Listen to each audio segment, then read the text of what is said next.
Saudara, mantan Wakil Presiden atau Wakil Presiden ke-10 dan 12 Yusuf Kala mengingatkan Presiden Jokowi bahwa telah disumpah untuk berlaku adil termasuk dalam urusan pemilu 2024. Wakil Presiden ke-10 dan 12 Yusuf Kala mengingatkan Jokowi untuk netral dalam pemilihan presiden karena telah disumpah sebagai presiden untuk menjalankan tugas dengan sebaik-baiknya dan seadil-adilnya. Kata JK, semua pejabat termasuk presiden yang tidak berlaku adil melanggar sumpah kepada Allah dan undang-undang. Dan saya selalu ingatkan bahwa netralitas itu tercantum dalam adilnya dalam sumpah seorang presiden. Sumpah seorang presiden itu dimulai dengan demi Allah, saya akan melaksanakan tugas ini sebaik-baiknya dan seadil-adilnya. Ya, kalau tidak adil melanggar sumpah itu. Dan sumpah itu sangat lebih tinggi daripada undang-undang. Pakai Al-Quran lagi. Ya, saya takut itu karena saya suruh begini juga waktu pemerintah. Nah, jadi kalau seorang pejabat, ya bukan hanya presiden, yang tidak adil dan tidak, itu melanggar sumpahnya, jadi dua kena. Allah kena, undang-undang kena. Ya.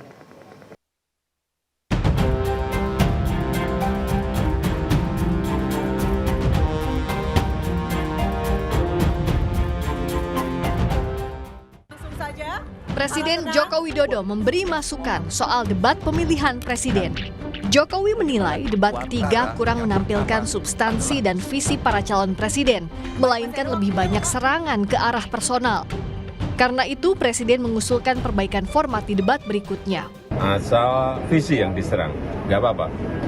Tapi kalau sudah menyerang personal, pribadi yang tidak ada hubungan dengan konteks debat tadi malam, mengenai hubungan internasional, mengenai geopolitik, mengenai pertahanan, dan lain-lainnya.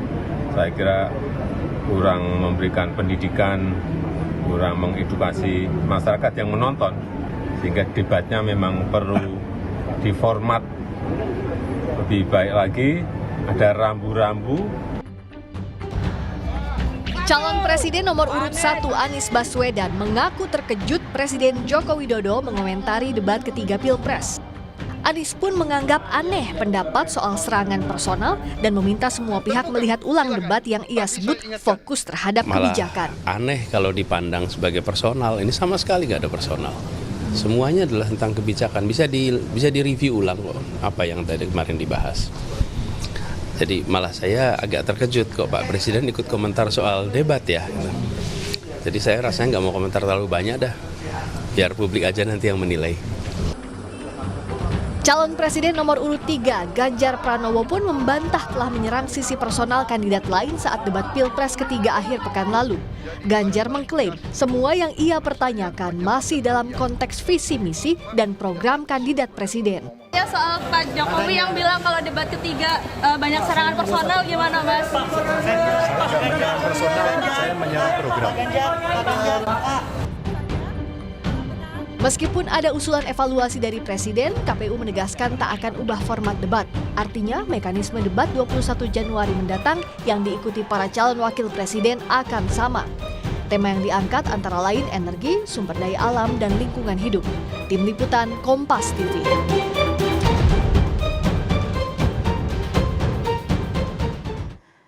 Dan terkait kritik Wakil Presiden ke-10 dan 12 Yusuf Kala terhadap netralitas Presiden Jokowi dalam Pilpres 2024, kita ulas sore ini bersama pengamat politik Ikrar Nusa Bakti dan tenaga ahli utama Kepala Staf Presiden Yohanes Joko. Selamat sore semuanya Bapak-Bapak.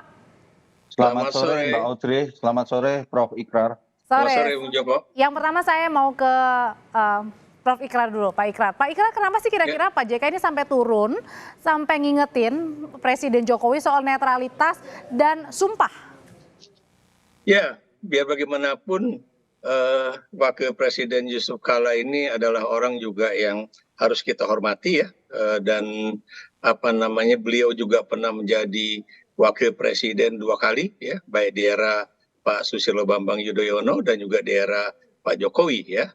Dan beliau tentunya tahu persis mana yang baik dan mana yang buruk ya, mana yang harus diikuti dalam sumpah jabatan seseorang dengan mana yang harus dijaga supaya itu juga jangan dilanggar ya. Dan kita juga ingat di dalam sumpah presiden dan wakil presiden kan juga ada kalimat-kalimat yang juga tidak boleh memberikan sesuatu dalam bentuk apapun pada orang lain ya, dan menjaga ya pokoknya kesatuan bangsa dalam artian yang positif lah begitu. Dan Pak JK ini juga pernah mengatakan secara eksplisit ya bahwa di era misalnya Ibu Megawati ketika beliau menjadi presiden itu Bu Mega tidak cawe-cawe, dia bilang kan. Makanya dia bilang Pak SBY dan Pak JK bisa memenangi pemilu presiden secara langsung ya itu pada 2004 ya. Jadi di sini menunjukkan bahwa beliau juga memberikan contoh yang baik ya kepada. Tapi Pak Ikrar, ya. ini kan sampai sekarang Pak Jokowi juga tidak pernah declare secara terang-menerang dukung siapa begitu. Kenapa kalau gitu sampai diingatkan oleh Wapres JK? Apa yang sebenarnya dibaca dari pernyataan? Mendeklar itu tidak harus melalui suatu pernyataan yang langsung ya atau secara lisan. Tapi Anda lihat sendiri, tahu sendiri ya bagaimana misalnya ketika beliau makan malam bersama ya, kemudian sering juga melakukan pertemuan-pertemuan ya. Makan bersama bareng siapa nih maksudnya? Dengan Pak Prabowo ya, bahkan juga dengan petinggi dari partai koalisi pendukung paslon nomor 2 ini ya.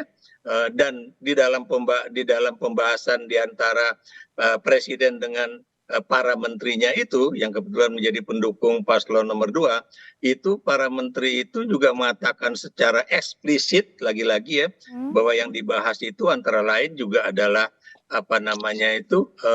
kampanye untuk Prabowo Gibran ya. Jadi di situ menjadi suatu hal yang jelas bahwa memang presiden kelihatannya amat concern dengan paslon nomor 2 ini begitu. Oke, keresahan itu merasakan juga nggak sih Mas Joko atau sebenarnya di KSP juga merasakan biasa-biasa aja kok meskipun tadi Pak Ikrar sempat singgung ya pertemuan dengan Pak Jokowi dengan sejumlah ketum termasuk juga capres Pak Prabowo.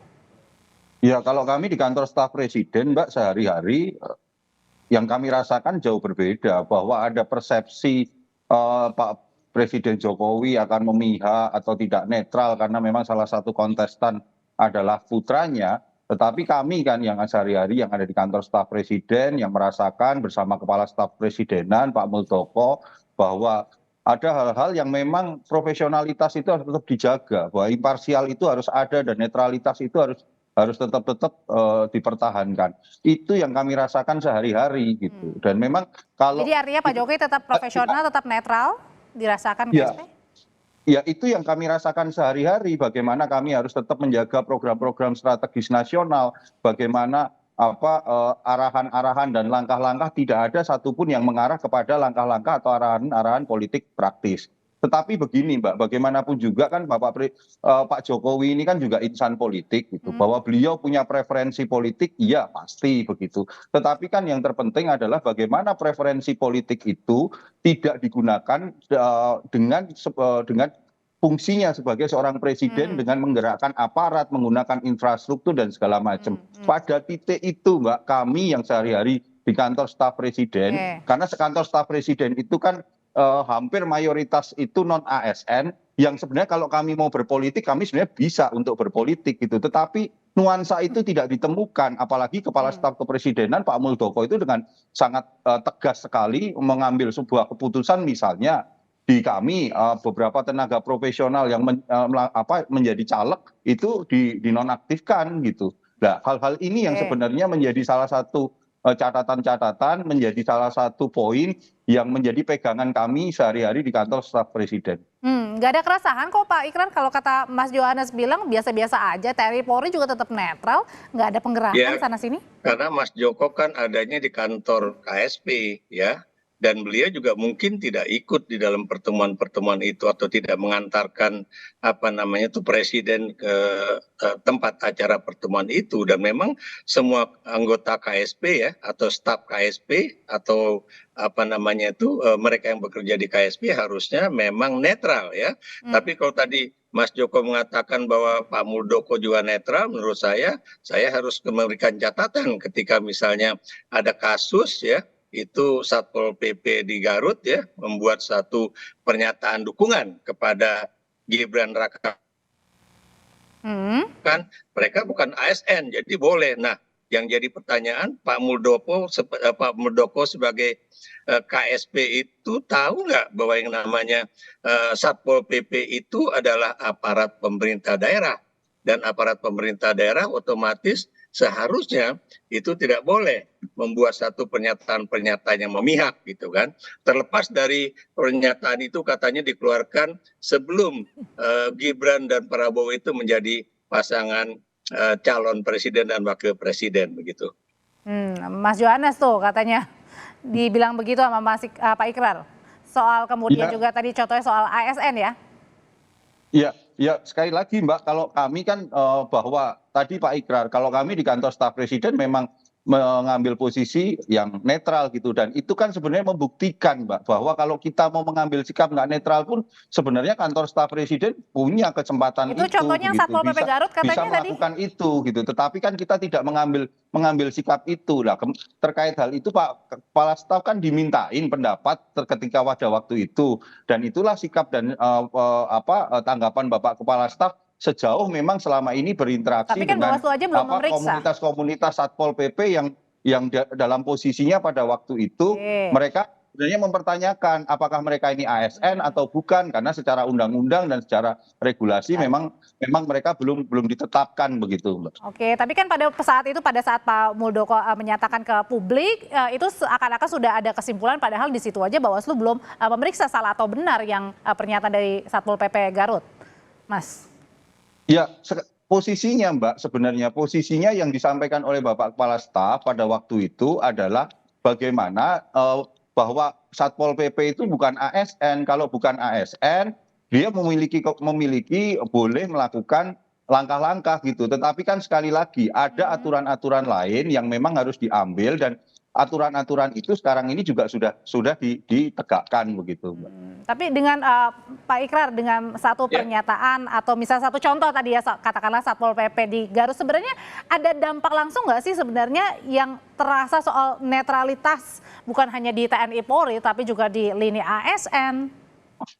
Yang jelas yang namanya staf ataupun petugas kepolisian, satuan kepolisian Pangreh Praja ya di berbagai daerah ya, apakah itu di tingkat gubernur, di tingkat provinsi, kabupaten ataupun kota, itu adalah suatu petugas atau pejabat yang menjadi kesatuan di dalam pemerintahan daerah itu. Dan kalau itu misalnya terjadi suatu pelanggaran, terlepas dari apakah mereka ASN ataukah mereka cuma menjadi pejabat ataupun anggota itu cuma melalui satu kontrak kerja ya, buat saya sama saja. Sama juga Bung Joko kan juga mengatakan bahwa dia bukan ASN, tapi beliau kan juga melakukan satu kontrak kerja dengan kantor staf kepresidenan ya mengenai pekerjaan itu. Dan kalau beliau mengatakan bahwa saya juga tidak pernah melakukan intervensi, ya itulah sikap seorang profesional. Tapi bagaimana dengan Satpol PP yang ada tersebut juga, dan juga bagaimana dengan seorang presiden? Dan kalau saya lihat ya, memang presiden belakangan ini tegas, bukan tegas, tapi tampak jelas ya bagaimana beliau itu melakukan suatu upaya-upaya untuk intervensi pemenangan salah satu capres begitu. Tahan dulu sampai di sana Pak Ikrar. Kalau gitu pertanyaan selanjutnya karena sudah dibuka Pak Ikrar, apakah ini juga menandakan dengan pernyataan Pak Jokowi yang berkomentar soal debat dan kemudian juga mendapat respon dari Pak Anies dan juga Pak Ganjar, itu termasuk apa yang disampaikan oleh Pak Ikrar tadi, keresahannya nanti usai jadi dijawab oleh Pak Ikrar dan juga Mas Johannes. Tetaplah bersama kami di Kompas Petang. Dengan pertanyaan saya sebelum jeda, Mas Joko, jadi kalau misalnya Pak Presiden ini berkomentar soal debat, kemudian juga dapat respon dari Pak Anies, dibilang kok Presiden komentar soal debat, Pak Ganjar juga berkomentar begitu. Kalau gitu menurut Mas Joko dan juga teman-teman KSP, ini bentuk intervensi kah? Apa yang nggak boleh dari komentar seorang presiden yang beliau juga sebagai penanggung jawab politik nasional mengomentari terhadap debat pemilihan kepemimpinan nasional gitu. Apa yang nggak boleh? Ya boleh-boleh saja gitu. Bagaimanapun juga beliau kan penanggung jawab politik nasional. Dan dalam konteks ini, apa yang beliau sampaikan terhadap situasi tanggapan terhadap debat itu juga yang disampaikan oleh masyarakat begitu Mbak. Dan ini kan juga bukan bicara Karena tentang dinilai dari debat, beberapa masyarakat tidak bukan seperti hanya debat untuk 1-2 pasang saja, tetapi ini masukan untuk seluruh calon pasangan presiden dan wakil presiden lainnya, masukan untuk KPU agar masyarakat itu bisa mendapatkan tampilan tontonan debat yang lebih substansial, sehingga melalui debat itu masyarakat bisa mengambil satu pilihan-pilihan yang lebih rasional, yang lebih baik gitu untuk Indonesia ke depannya. Karena komentarnya baru gitu. debat kali ini, Mas. Kalau debat 1, 2 belum berkomentar atau nggak ada komentar malah. Lah ya, debat ini kan berkomentar setelah melihat beberapa debat-debat lainnya kan begitu Mbak. Jadi jangan juga dilihat bahwa komentar ketika debat setelah debat ketiga sekedar hanya ngomentari debat ketiga, atau ketika debat itu mengomentari untuk pasangan calon tertentu, tidak. Yang harus dilihat adalah apa yang disampaikan oleh Bapak Presiden, sebenarnya itu adalah introspeksi, koreksi untuk kita bersama, agar proses politik demokrasi ini itu bisa menampilkan semua kontestan-kontestan dengan segala opininya, dengan segala kebijakannya, dan masyarakat bisa menilai itu begitu Mbak, dengan rasional begitu loh. Ya, meskipun dibilang sama Wapres Pak Maruf juga dibilang sebenarnya debatnya lebih seru ya daripada 2019. Saya mau ke Pak Ikrar dulu. Pak Ikrar, hari ini juga ada keresahan yang ditemui oleh teman-teman atau tokoh-tokoh bangsa menemui Pak Maruf Amin ya, wakil presiden, tapi tidak bertemu dengan Pak Jokowi, yang dinilainya? Ya, jadi kalau tadi saya dengar berita Kompas TV ya, itu jelas bahwa tokoh-tokoh bangsa itu akan menemui para tokoh sesepuh bangsa dulu, dan kemudian memang sudah mengajukan rencana pertemuan dengan presiden. Mungkin nanti ketika presiden sudah pulang dari lawatan ke 3 negara ASEAN ini baru mereka bisa bertemu ya. Tapi yang ingin saya komentari juga ya, persoalan debat ini, pertanyaan saya kepada Bung Joko ya, apakah ketika Presiden Jokowi pada 2019 beliau sudah menjadi presiden dan kemudian bertanya kepada Pak Prabowo tentang luas tanah yang dikuasai oleh Pak Prabowo, apakah itu kemudian juga menjadi bagian dari suatu kebijakan ya. Jadi ini juga semuanya sama aja ya. Dan menurut saya presiden itu mewakili masyarakat yang mana, karena kita tahu sebagian besar masyarakat Indonesia itu menikmati perdebatan yang kemarin. Kenapa demikian? Karena buat kami itulah perdebatan yang paling mendidik ya. Kenapa demikian juga ya? Karena Anda tahu sendiri secara Kita tanyain ke Mas Joko langsung ya Pak Ikrar. Kenapa? Untuk dijawab langsung ya Pak, ke Mas Joko ya. Oke, silakan Mas Joko. Ya, yang namanya tontonan perdebatan, orang ribut kalau sudah ditampilkan di layar maupun di sosial media, pasti orang akan melihat, Prof, dan itu dianggap menarik begitu. Tetapi kan sebenarnya yang harus kita lihat, apakah seperti itu yang ingin kita tampilkan begitu? Apakah kita ingin melakukan penilaian yang sangat subjektif sekali? Jadi ini yang sebenarnya yang harus kita dorong, Prof, untuk kita bersama-sama, bahwa proses pendidikan politik kepada masyarakat itu harus masuk kepada substansi, tidak sekedar kulitnya, tidak hanya sekedar menampilkan tampilan-tampilan tontonan yang sebenarnya di antara para elit ketika berdebat itu kelihatannya keras, tetapi kan di bawah itu memberikan penafsiran yang lain gitu terhadap debat-debat itu. Itu yang menjadi pemahaman. Dan ketika saya berkomunikasi dengan sebagian masyarakat, mereka juga mengatakan, ya kok apa iya pemimpin kita dalam menciptakan pemimpin, pemimpin kita harus berdebat dengan seperti itu begitu. Ada juga yang setuju, ada juga yang tidak setuju. Dan memang inilah Prof demokrasi yang ada begitu. Baik, Ikrar, silakan. Begini ya, yang jelas kalau menurut saya kemarin itu perdebatannya justru sangat substansial. The problem is ya, itu Pak Prabowo sebagai Menteri Pertahanan, dia tidak menguasai data-data itu sendiri. Mungkin beliau itu merasa bahwa karena dia Menteri Pertahanan pasti bisa menjawab, karena itu bidang dia. Ternyata ketika ditanyakan mengenai data-data itu, beliau cuma mengatakan data Anda keliru, tapi yang mana yang benar, mana yang keliru, nggak ada itu yang dikemukakan oleh Menteri Pertahanan Prabowo Subianto. Dan Anda harus lihat ya, bahwa beliau itu dalam keadaan capek, harusnya seorang calon presiden sebelum berdebat itu harus fit dan tahu fit mengenai tapi kalau misalnya data-data untuk juga yang harus dia ungkapkan. Kita kembali lagi Pak Ikrar soal tema diskusi pada sore hari ini adalah soal netralitas Presiden Jokowi yang kemudian disampaikan juga oleh Pak JK ya, Wapres 10 dan juga 12. Nah kalau gitu gimana caranya menunjukkan netralitas seorang presiden di Pilpres 2024 agar tidak disangka yang tidak-tidak oleh publik, Pak Ikrar? Ya, harusnya beliau juga tidak perlu menunjukkan baik secara verbal maupun secara langsung ya, itu mengenai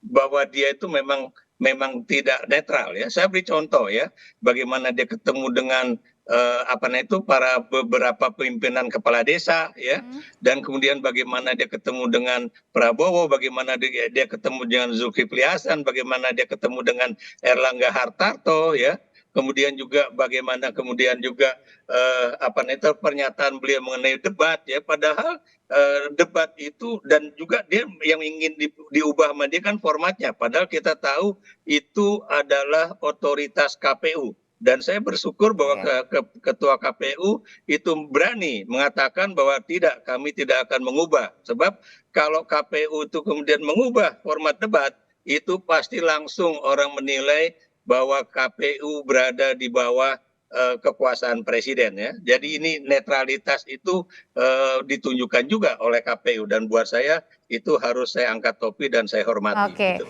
Kalau netralitas sudah dirasakan ditujukan kepada KPU dan KPU sudah melakukannya, kalau dari KSP sendiri gimana caranya juga untuk meyakinkan ke publik bahwa istana ini tetap netral di Pilpres? Karena presiden menjadi sorotan di sini.